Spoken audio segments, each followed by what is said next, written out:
जय हिंद दोस्तों, मैं हूं करण दानवीर और आप देख रहे हैं मेरा YouTube चैनल दानवीर सिंह। आज हम बात करेंगे ग्रुप कैप्टन अभिनंदन की। उनको आज वीर चक्र से सम्मानित किया गया और ये वीर चक्र उनको मिला उस बहादुरी के लिए जिसमें उन्होंने लाइन ऑफ कंट्रोल को पार कर कर पाकिस्तान के एक F-16 को मार गिराया। इसके बाद ट्विटर के ऊपर समझ लो एक हंगामा सा हो गया। पाकिस्तानी ISI के जो बॉट्स हैं और जो फेक अकाउंट्स हैं और जो प्रोपेगेंडिस्ट हैं वो कूद पड़े और उन्होंने अभिनंदन की इस वीरता पर सवाल उठा दिया। उन्होंने कहा कि F-16 तो गिरा ही नहीं था तो इनको वीर चक्र किस बात का मिल गया। अब इंटरेस्टिंग बात यह है कि पाकिस्तान के अंदर नैरेटिव हमेशा उनकी फौज सेट करती है, प्रोपेगेंडा करती है और पूरा मुल्क उसी प्रोपेगेंडे के राह पर निकल पड़ता है। जब ये एक्शन हो रहा था और जब अभिनंदन ने एक जहाज को गिराया और खुद उनको एक एयर टू एयर मिसाइल का शिकार होना पड़ा, जिसके चलते वो पाकिस्तान ऑक्यूपाइड कश्मीर के अंदर अपने पैराशूट से इजेक्ट हुए और पैराशूट से वो उनको मजबूरन वहां पे लैंड करना पड़ा।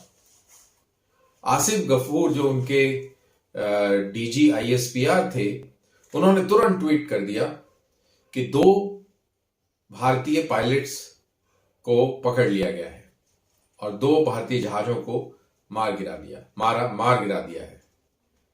उन्होंने प्रेस कॉन्फ्रेंस में तुरंत ये बात कबूल करी कि एक को पकड़ लिया है और दूसरा जख्मी हालत में था, उसको कंबाइंड मिलिट्री हॉस्पिटल में शिफ्ट किया गया है। और बाद में उन्होंने ये भी बताया कि वो जो कंबाइंड मिलिट्री हॉस्पिटल में शिफ्ट किया गया उसकी मौत हो गई है, मारा गया है। और यही बात इमरान खान ने भी कही और फिर कुछ ऐसा हुआ कि इन्होंने इस पूरे नैरेटिव को बदलने का भरपूर प्रयास किया और उन्होंने ये दूसरे पायलट की बात का जिक्र करना बंद कर दिया और भारतीय क्लेम्स के ऊपर सवालिया निशान लगाना शुरू कर दिया। बट मजबूरी इनकी अब ये है कि ये है डिजिटल एज का जमाना। वो जमाने गए जब 71 की लड़ाई में ढाका के अंदर 94,000 सैनिक सरेंडर को तैयार थे। जनरल नियाजी अपने हथियार जमीन पर डालने के लिए तैयारी कर चुके थे और पाकिस्तान का मेन न्यूज़पेपर द डॉन, उसके फ्रंट पेज पर जो खबर थी वो ये थी कि पाकिस्तान की सेना जीत रही है और बांग्लादेश के अंदर या ईस्ट पाकिस्तान के अंदर वो विजयी होने वाली है।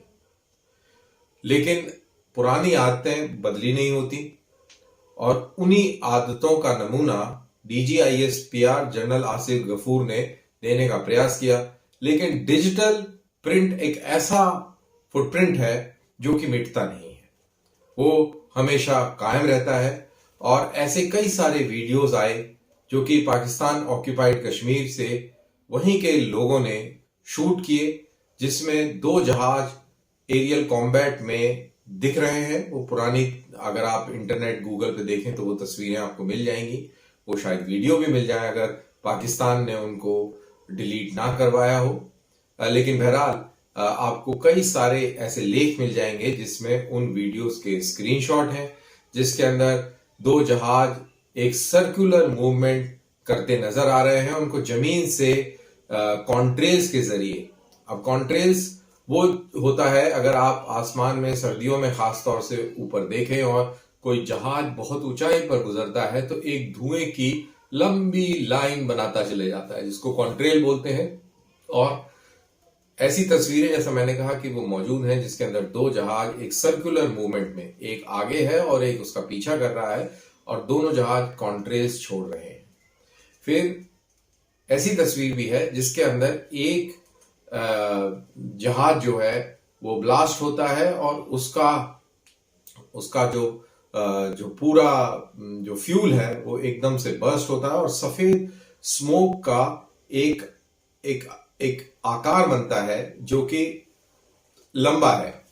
और ये है वो तस्वीर, आप इसको देखिए। ये मैं इसकी बात कर रहा हूं। ये दोनों तस्वीर देखिए, एक में आप देख रहे हैं कि दो जहाज एक दूसरे का चक्कर लगा रहे हैं, ये कॉन्ट्रेल्स आप देख सकते हैं।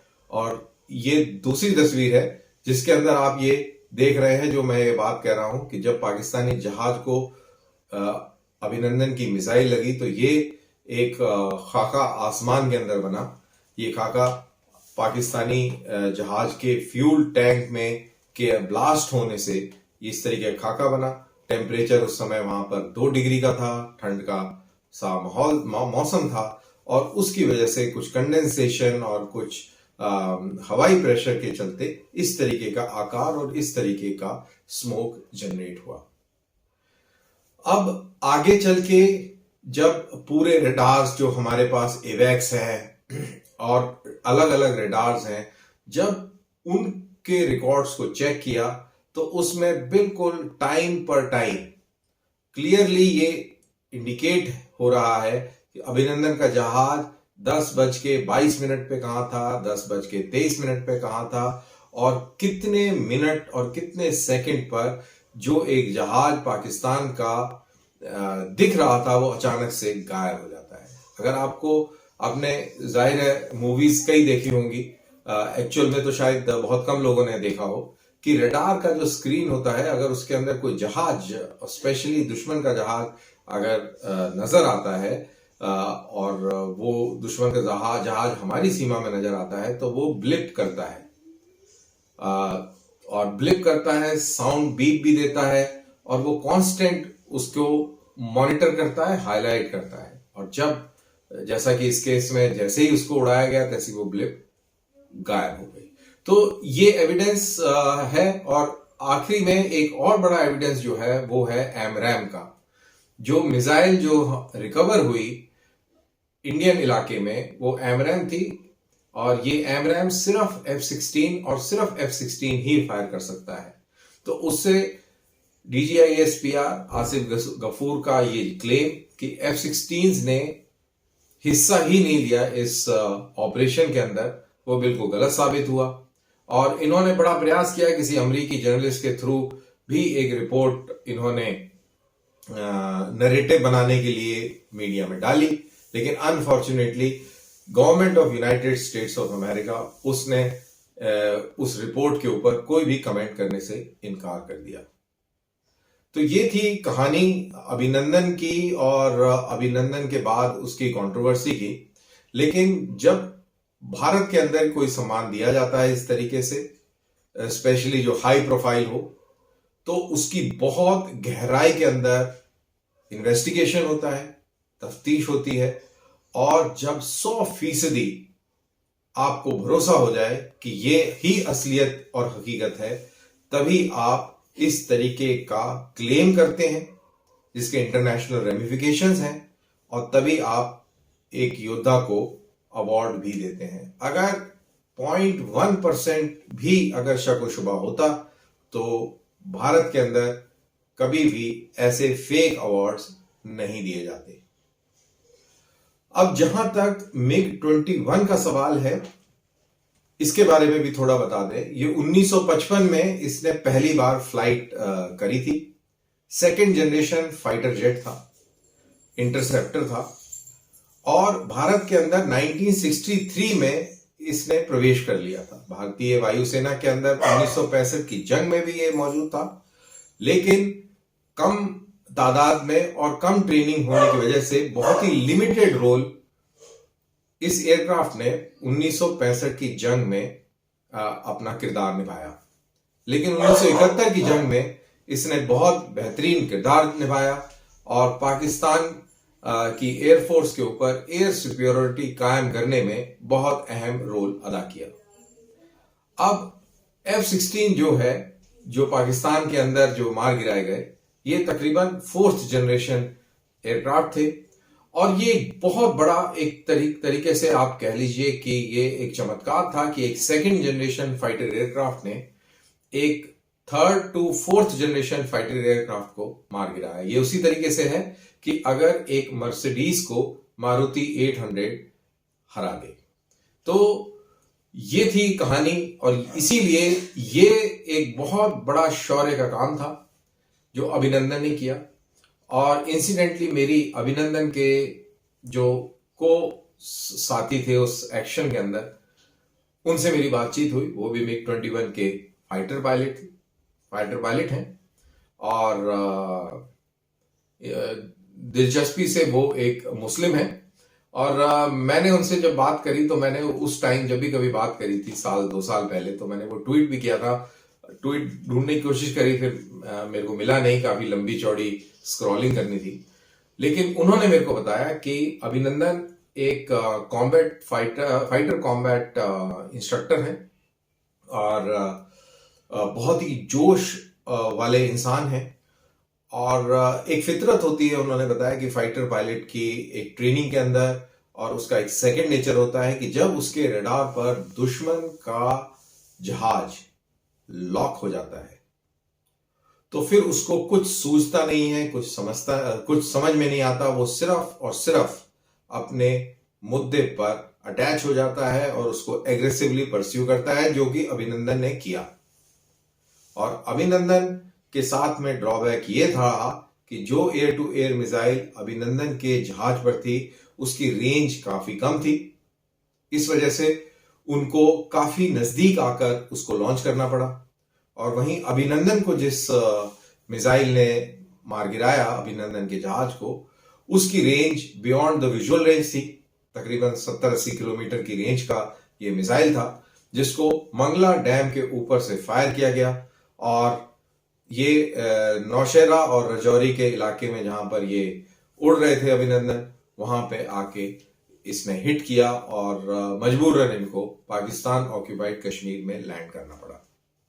अभी मैं ट्वीट देख रहा था तो एक कोई पाकिस्तानी कोई सीनियर कमेंटेटर है, ब्लू टिक है, नाम नहीं लूंगा, अननेसेसरली ऐसे लोगों को पब्लिसिटी नहीं देनी चाहिए। उन्होंने कहा कि ये तो खैर बनाइए कि जो पाकिस्तान ऑक्यूपाइड कश्मीर के कश्मीरी हैं उन्होंने इसको खत्म नहीं किया, और क्योंकि इसका रैंक था इसलिए पाकिस्तानी सेना ने इसको वो इज्जत दी जो इसको मिली। और इतना ही नहीं, इसको चाय भी पिलाई और हमने इसको एक नया सूट भी दिया जो कि पहन के वाघा बॉर्डर इसने क्रॉस किया। मेरे को इतनी हंसी आई कि देखो ये उस मुल्क की औरत है जो ये ऐसे करके लिख रही है, कितनी शर्म की बात है। एक चाय क्या पिला दी, उसका भी बखान, उसकी भी आज तक चर्चा, और इतनी ज्यादा चर्चा। लेकिन ये भूल गए कि 93,000 पाकिस्तानी सैनिक हमारी जेलों में थे और 1971 16 दिसंबर के बाद से वो 1974 तक हमारी जेलों में रहे। कितना खाना खाया होगा, कितनी हजारों लाखों चाय पी होंगी, उनके कपड़े भी फट गए होंगे तो उनको कपड़े भी भारतीय मिले होंगे, तब जाके उनके 3-4 साल हमारी जेलों में निकले। तो उसका कोई एहसान नहीं है। और इस तरीके की छोटी बात करके वो अपने नेशनल कैरेक्टर को उजागर करते हैं, इस तरीके के लोग। बहरहाल, तो ये एक मेरे को लगा कि ये बात करनी जरूरी है कि हर चीज को एक अलग पर्सपेक्टिव में रखकर आप लोगों तक पहुंचाना बहुत आवश्यक है। तो यही मैंने किया इस वीडियो के जरिए। आई एम श्योर आपको ये पसंद आया होगा। इसको लाइक कीजिए, शेयर कीजिए और फिर अगले वीडियो का इंतजार कीजिए। जय हिंद।